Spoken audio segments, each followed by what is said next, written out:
Okay, thank you so much. A huge apology for not coming. So yes, I am quite ill and I have already spread it to 2 people in my family, so it's good I'm not a super spreader.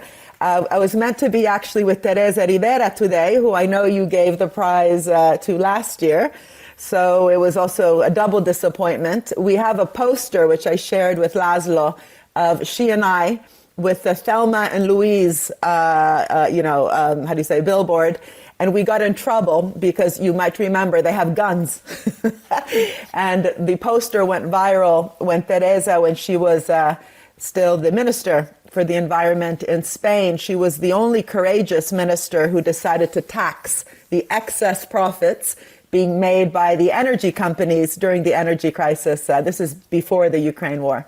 Anyway, so it's an honor for me to get it from you, from FEPS, and all the amazing people that are there today, but also because my very good friend Teresa, we're sister in arms. I heard Laszlo's introduction to your amazing yearbook and all the work that you do. So I would also like to congratulate you for your work. And maybe I can just start with this point about value. You know, I always say that it's not a coincidence that the tech bros in Silicon Valley like universal basic income, because it doesn't debunk, it doesn't upset the mythological theory of value, where value is created only in the private sector, and especially by them, right? The garage tinkerers, the entrepreneurs in the tech field.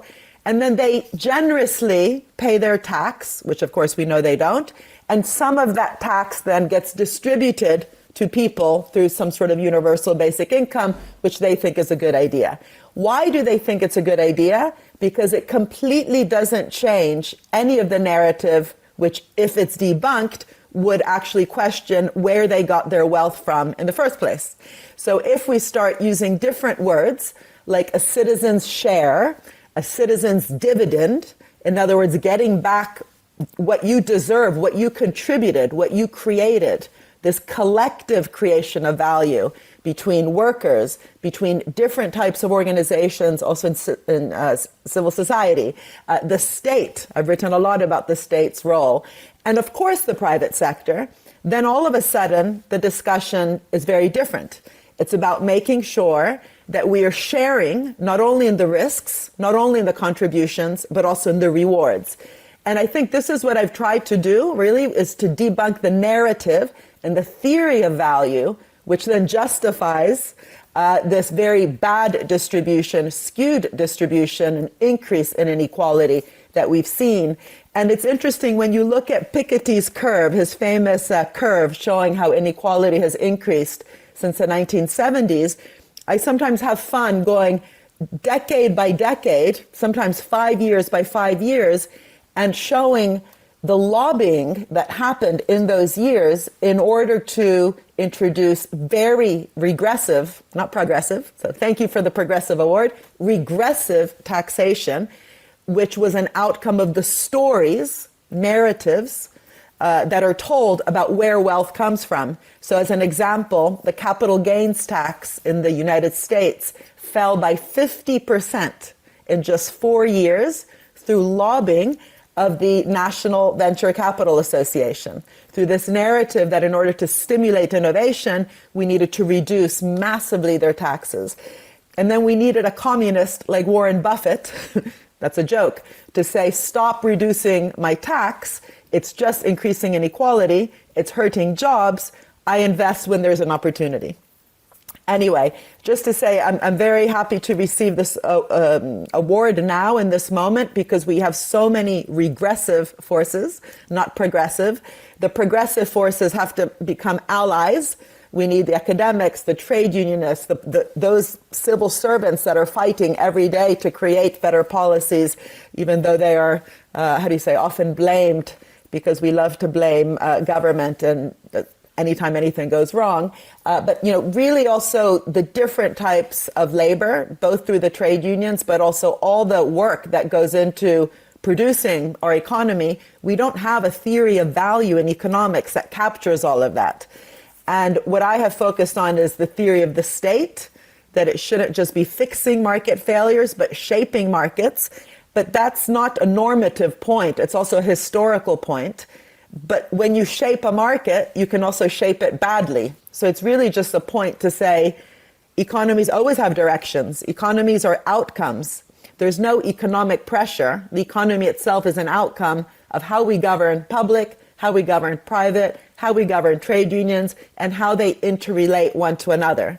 And when those relationships are parasitic and not symbiotic, when we have badly governed public institutions that forget their role and are just giving out subsidies, when we have a private sector that over the last 10 years has spent $7 trillion, that's 12 zeros, on buying back their shares to boost stock prices, stock options, and executive pay, then we have a huge problem. And so maybe I can just finish by saying it's impossible to tackle the problems we have today, whether it's global warming, whether it's the water crisis, whether it's inequality, without actually radically changing these governance structures.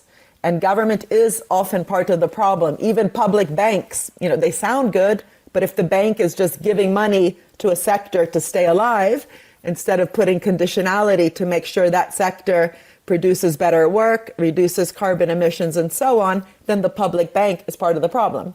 So I think this is a real moment to really transform how we even think about capitalism and look at things like climate change as the consequences, the symptoms of a much deeper problem.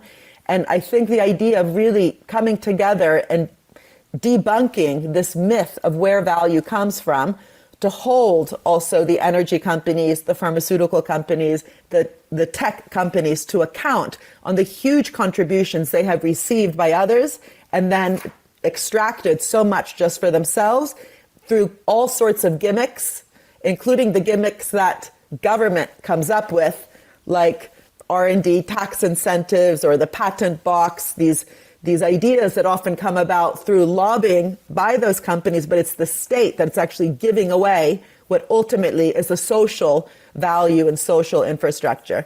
So thank you so much.